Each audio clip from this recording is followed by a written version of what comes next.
ما کاروان رزدار وریا غفوری ال سیلدو کلا ناوچا مرگور خلکی زیده هاتیه لسر گوبان را استان بوند کوبجنه کاگ وریا تو بخیر بیبونه ناوچا مرگور بو اورمیه تو بخیر پیشوازیا گرم یا خلک مرگورا اورمیه یا لیارزان نافداری کرد وریا غفوری وریا غفوری روژا دوشنبه سردانا باجار اورمیه و نافچه مرگوره کرد. چو نافچه گشتیاری سول دوکله لی کاروان خلکی هر لپیوی مشیه.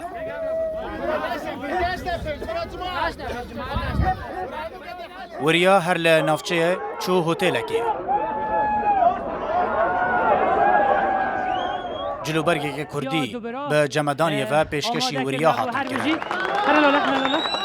ویجی وکه هر جار جدل ریس لوی دیاریا کردانه گرد.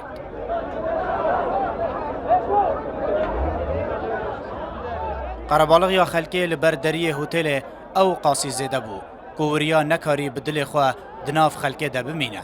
تاوی که گوته بو او حاطی خلکی ببینه لی وکه که دخواست نچو سری. وریا از شرایطه رو نشوید داره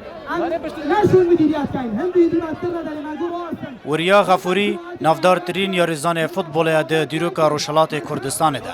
ناو دنگوی تنش بر فوتبال نبو بلکی حلوستن وی ین پشتوانی کرنا خلکی رهندا بهسیا کسایتیاویه هر او حلوز جی بونه صدم که ده جهان فوتبال ده گلک به سنوردار کرن ده داویه ده ده آستکه بلنده دست جه لیستگوانیه برده ده داخویانی خاطر خواستنه ده وها ده بیجه تمن من یه فوتبوله وکه لیستگوان بداوی هات من حزد کرد روشک آسایی ده خاطر خواه بخوازم لی مخابن چه نبو من دخواست ایشا خاطر خواستنه با آمادبون خلکه کم بکم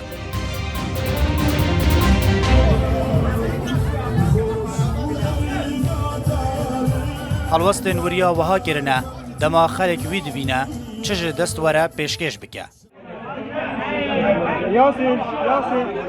هر کسک جی دخوازه به نشاندانا چیروکا نافدل خوده لکلکا ویستر کرد بهدیتن